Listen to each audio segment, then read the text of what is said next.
Hello everyone. It's been a little bit since I made my last video, and we are kind of in that downtime as we're waiting for the launch. I think from when I'm recording this, it's about 17 to 16 days before the official launch, so haven't really heard too much obviously in between, but right now we're looking at a change that happened in the Chinese server last week that I actually wanted to talk about because I thought it was kind of interesting and I didn't really expect it. And I'm kind of interested to see what it means maybe for the future of the game, but we'll see. The main thing is that there were very little changes. Most of this patch note from last week was about a bunch of events that they're doing and all of that stuff. I mean, literally all of these, the Harvest Festival stuff, there's like all this event stuff, which was most of this patch. But there were a few things related to the instance, and one of them was they basically had a limited time reward for master mode if you scored high enough. I think you got a mount and maybe a portrait. The mount's pretty cool. I think they need to start offering more rewards for higher level master mode stuff, because again, right now I've heard that like really going past difficulty 6 is kind of not necessary for anything, and I don't know why. Like, they really need to work on rewards for higher levels and whatnot, and the mount is, I think, helped a little bit, but they probably need to do a lot more in that regard. And of course the other thing they added though as well, which is kind of funny because again, I mentioned that you don't really have to go above difficulty 6 or master mode 6, but now you can do master mode 1 through 6 as a single person with AI, so you can very easily clear it. I guess the only limit that they put is that they have an actual weekly reward limit, whereas I guess if you queue with an actual party, there is no weekly limit. So I guess there is still an advantage to queuing with an actual party, but they still have the ability for you to solo play or duo play with AI into master mode 1 through 6, which they did say they would add. But again, that's not the interesting part. Interesting part is this. A new dungeon function has been added. When you are the leader of the dungeon, you will have a little UI option next to the team party list, and you can basically position certain things on the field, I'll say. Again, the translation here is very confusing as to what punctuation position and what that meant, but luckily I have some images, so we'll go to the first one. I know it's a little bit small. I'll try to zoom in a little bit more. But you can see now, one, this is in Goblin Nest, and there's these things at the bottom. Now, these, to me, coming from Final Fantasy XIV, look a lot like Waymarks. And I think this is interesting because I did not expect this. They had a Q&A, which I did that Q&A video back in August, I think, talking about, I think one of the questions that were asked were about some convenience functions for dungeons, like being able to replay them without having to leave the dungeon. I don't know if this was part of their plans for convenience functions or anything, but either way, these are Waymarks. They're in a dungeon. I don't know why specifically they are accessible within a dungeon, because I don't know what you would use it for yet. And to be honest, I don't really think there's any fight that would fully need a Waymark. There's some where it might help with your orientation. Like for Kanomia Trial, if you did want to put all the souls on the south side of the arena, you could label a Waymark at the north and the south side, I suppose. But in general, there isn't really any fight that I'm aware of that really requires Waymarks, but it's interesting that they're there to begin with. And it's also interesting that there's 6 of them. So for reference, in Final Fantasy XIV, there's 8 of them, right? A, B, C, D, 1, 2, 3, 4. And this makes sense because in a lot of the game modes, whether it's a dungeon with 4, or if it's a raid with 8, there's 8 markers to correspond with 8 people, right? So that's why there's 8 of them. However, in Star Resonance, they only have 1 through 6. Now, they could add more, I guess. This looks like it could very easily be extended.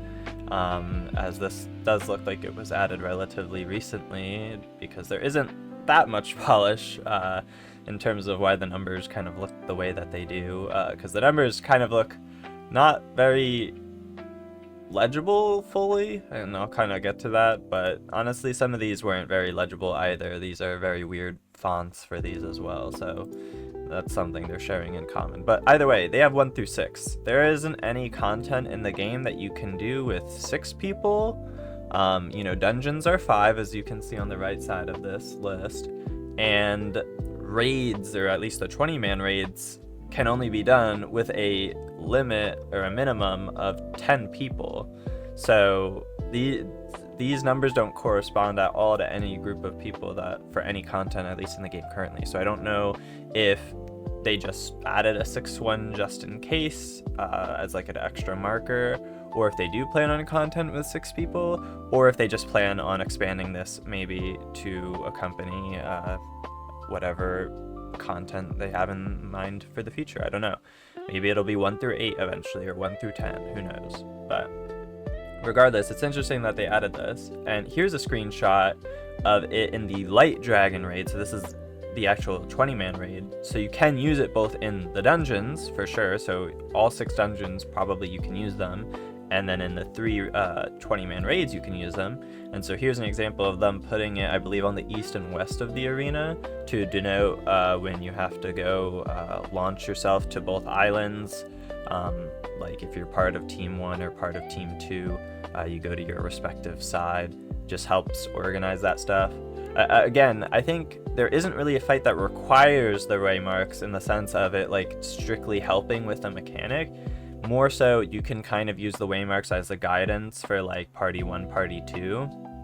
So again, I don't really know that we'll see much usage of the other ones, but it's interesting that they're there to begin with, because I don't know what that means for the future.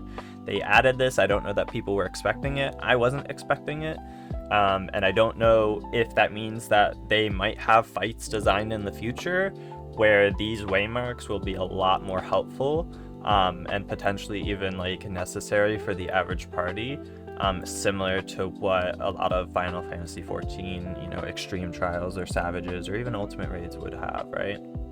Now, the only other thing to note here, right, and I don't know because I didn't find any images of it otherwise, which is if there are any other options with these Waymarks.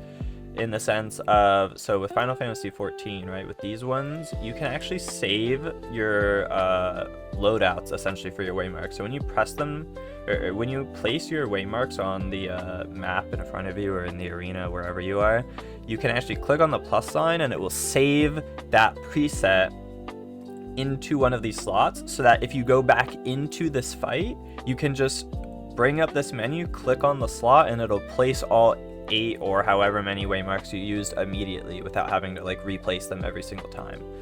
With these ones, it looks like you'd have to place them manually each time, which again for now is probably not much of an issue because there isn't anything that you need to be super picky with. Like again, if this is what you're using most of the time, you could just put 2 somewhere over here, put 1 somewhere over here, and it'll be just fine.